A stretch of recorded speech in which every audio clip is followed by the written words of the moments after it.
முழுமையான வேளாண் தகவல் துறை அன்னபூர்ணா அக்ரி ஸ்பேஸிற்கு வணக்கம்.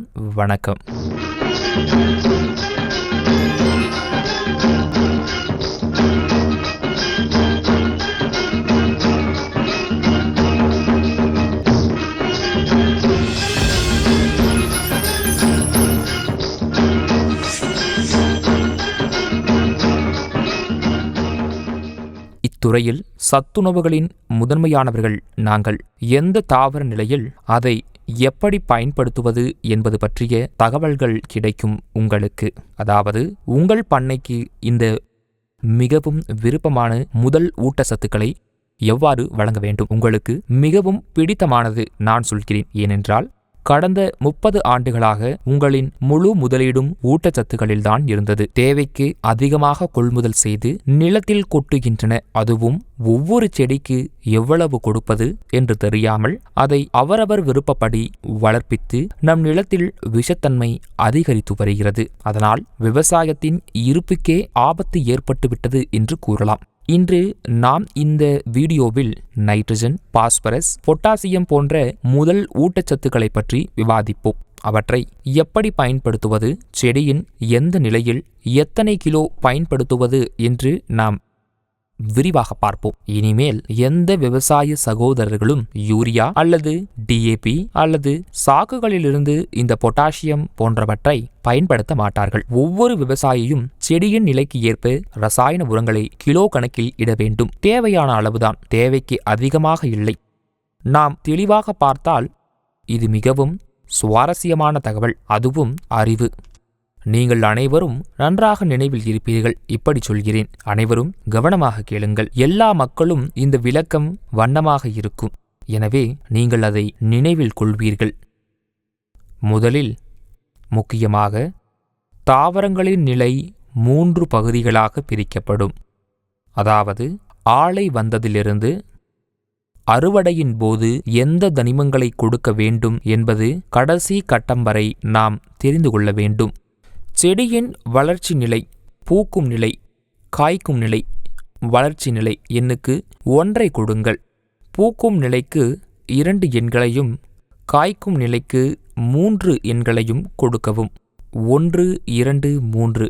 செடியின் வளர்ச்சி நிலை, பூக்கும் நிலை மற்றும் காய் உருவாகும் நிலை, இவையை 1, 2, 3 என நாம் எண்ணிக்கொள்வோம். இந்த நைட்ரஜனுக்கு பிறகு பாஸ்பரஸ் மற்றும் பொட்டாசியம் இவை எண்ணப்படும். நைட்ரஜனுக்கு 1 எண்ணை கொடுக்கவும். பாஸ்பரஸுக்கு இந்த 2 எண்களும் கொடுக்கப்படும் மற்றும் பொட்டாசியம் எண் 3 வழங்கப்படும். இங்கே தாவரத்தின் நிலைகள் 1, 2, 3 என எண்ணப்பட்டுள்ளன. மேலும் முதல் ஊட்டச்சத்துக்களும் எண்ணப்படுகின்றன. நைட்ரஜனுக்கு 1 எண், பாஸ்பரஸிற்கு 2 எண்கள் மற்றும் பொட்டாசியத்திற்கு 3 எண்கள் கொடுக்கப்படும். இது தவிர தாவரத்தின் நிலை மற்றும் முதல் ஊட்டச்சத்து இயற்கையானது என்பதால் இந்த எண்கள் வழங்கப்பட்டுள்ளன.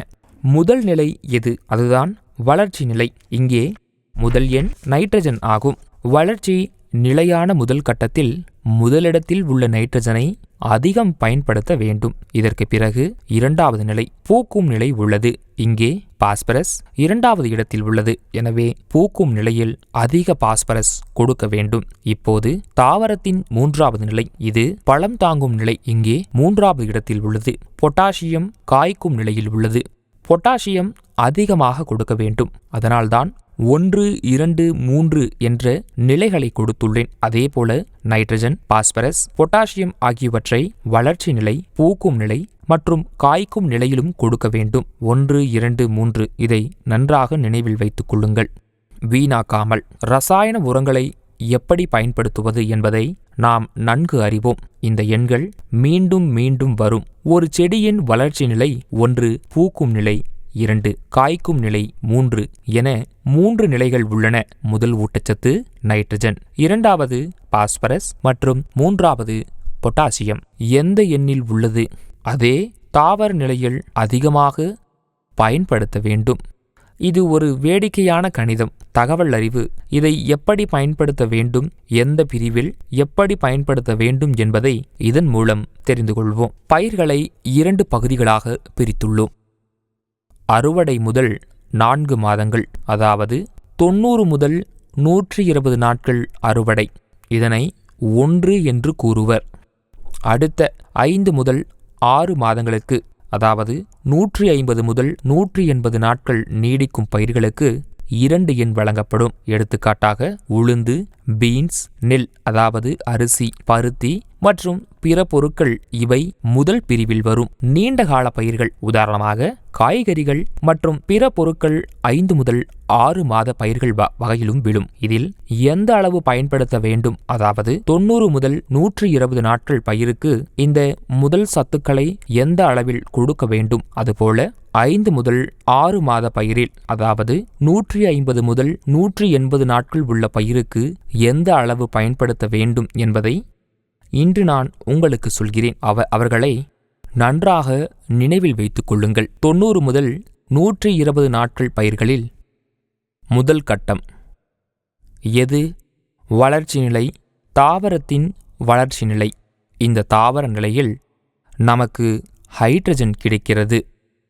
50% இதனை நாம் வழங்க வேண்டும். அறுவடை காலத்தில் 1 மூட்டை யூரியாவை வாங்கி அதிலிருந்து 1 மூட்டை வளர்ச்சி நிலையில் கொடுக்க வேண்டும்.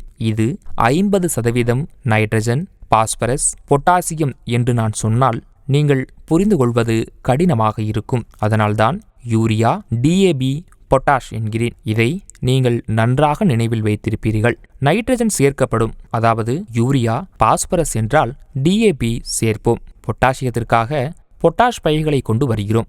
நீங்கள் இப்போது சத்துள்ள எதையும் பைகளில் வைக்க வேண்டாம். முதல் கட்டமாக 25 கிலோ யூரியாவை தான் பயன்படுத்த வேண்டும். பின்னர் டிஏபியை 20 கிலோ பயன்படுத்த வேண்டும். மேலும் பொட்டாசியம் 15 கிலோவை பயன்படுத்த வேண்டும். இந்த சத்துக்கள் அனைத்தும் கிலோவில் பயன்படுத்த வேண்டும். பாருங்கள், முதல் கட்டத்தில் முதல் ஊட்டச்சத்து நைட்ரஜன் அதிகமாக பயன்படுத்தப்படுகிறது. 2 மற்றும் 3 எண்களில் பாஸ்பரஸ் மற்றும் பொட்டாசியம் குறைவது போலவே பயன்படுத்தப்படுகிறது.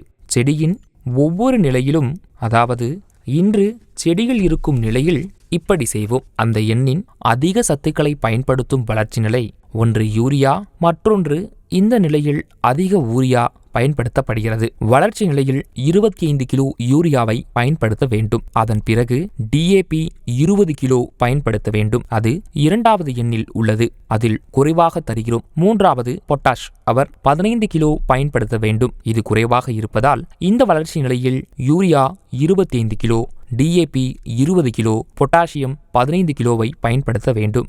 வளர்ச்சி நிலை நிறைவடைந்தது. 90 முதல் 120 நாட்களில் அறுவடை செய்யப்படுகிறது. 15 நாட்களுக்கு பிறகு செடி தோன்றிய பிறகு பயன்படுத்தப்பட வேண்டும். இதேபோல் 5 முதல் 6 மாதங்கள் வரை பயிர் உள்ளது.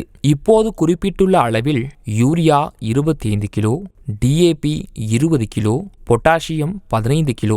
அதன் பிறகு 15 நாட்கள் அல்லது 20 நாட்களில் அதே அளவு மீண்டும் மீண்டும் செய்யப்பட வேண்டும். அதாவது தாவரத்தின் வளர்ச்சி நிலை நீண்ட காலம் நீடிக்கும். பயிர்கள் 5 முதல் 6 மாதங்கள் வரை இருந்தால் அல்லது 90 முதல் 120 நாட்கள் வரை பயிர்கள் இருந்தால் அதை ஒரு முறை மட்டுமே பயன்படுத்த வேண்டும். கிலோகிராமில் மட்டும் பயன்படுத்த வேண்டும். பயிர்கள் 5 முதல் 6 மாதங்கள் வரை இருந்தால் 15 முதல் 20 நாட்கள் வரை கால அவகாசம் எடுத்துக்கொண்டு மீண்டும் அதே கிலோகிராமில் அதே அளவிற்கு அதே அணுவில் யூரியா, டிஏபி, பொட்டாசியம் ஆகியவற்றை பயன்படுத்த வேண்டும். அதாவது 25 கிலோ யூரியா, 20 கிலோ டிஏபி மற்றும் 15 கிலோ பொட்டாசியம். 90 முதல் 120 நாட்கள் பயிரிடப்பட்டால் ஒரு முறை, 150 முதல் 180 நாட்கள் பயிரிட்டால் 15 நாட்கள் அவகாசம் எடுத்துக்கொண்டு 2வது முறையும் பயன்படுத்த வேண்டும்.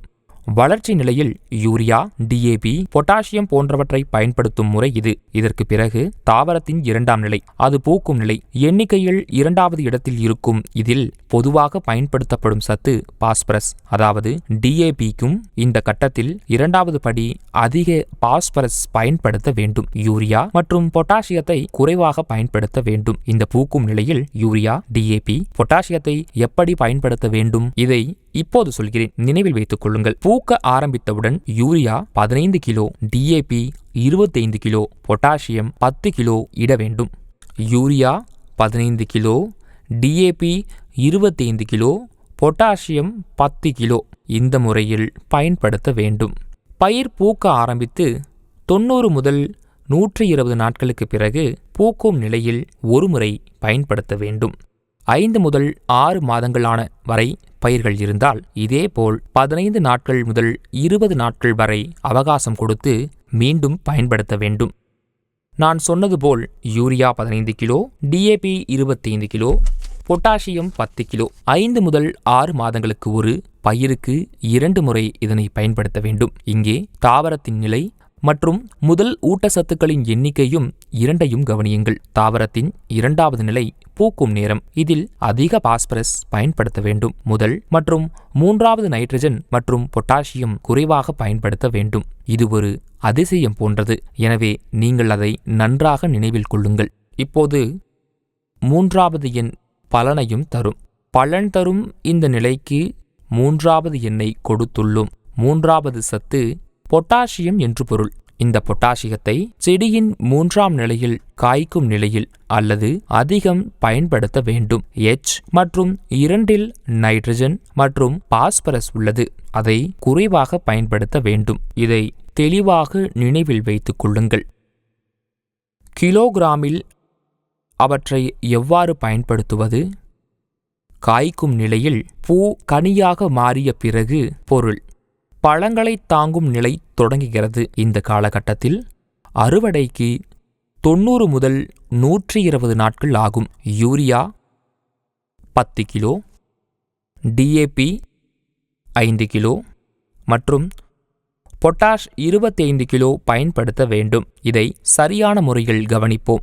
காய்க்கும் நிலையில் அறுவடைக்கு 90 முதல் 120 நாட்கள் ஆகும். யூரியா 10 கிலோ, டிஏபி 5 கிலோ மற்றும் பொட்டாசியம் 25 கிலோ பயன்படுத்த வேண்டும்.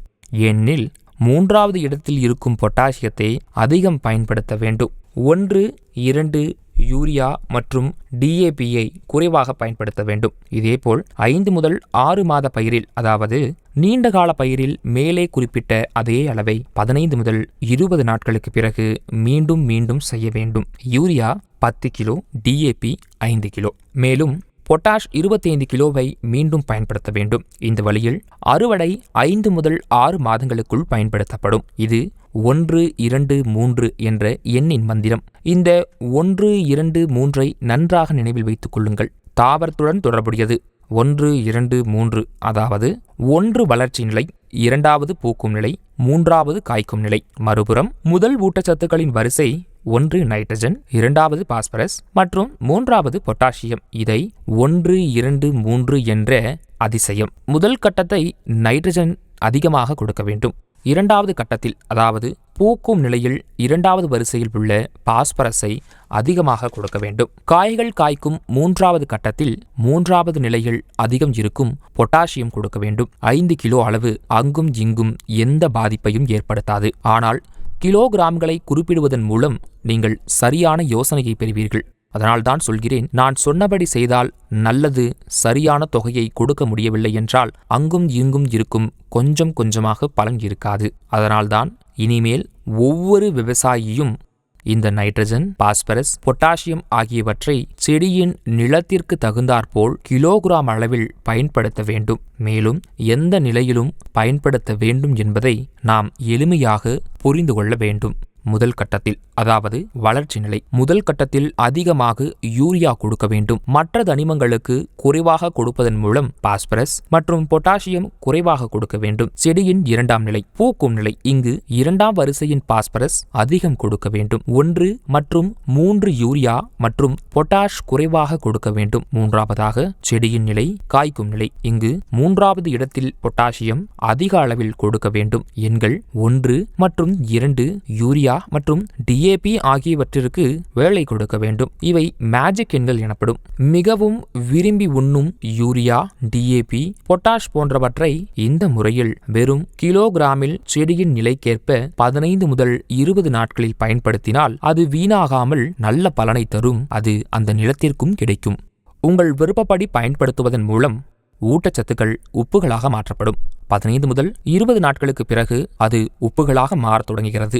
எனவே அவை ஆலைக்கு கிடைக்காது. இது மட்டுமல்ல, பூக்கும் நேரத்தில் அதிக யூரியா கொடுப்பதால் அதிக இலைகள் தோன்றும்.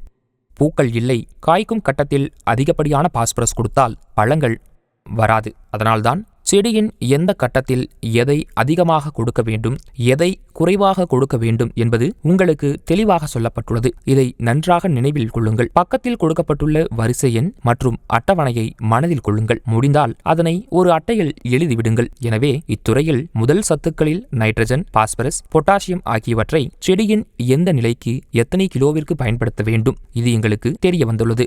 சரியாக காட்டப்பட்டுள்ளபடி ஒவ்வொரு விவசாயியும் பயன்படுத்திக் கொள்ள வேண்டும். அப்படி செய்தால் நிச்சயமாக நல்ல மகசூல் கிடைக்கும். நன்றி.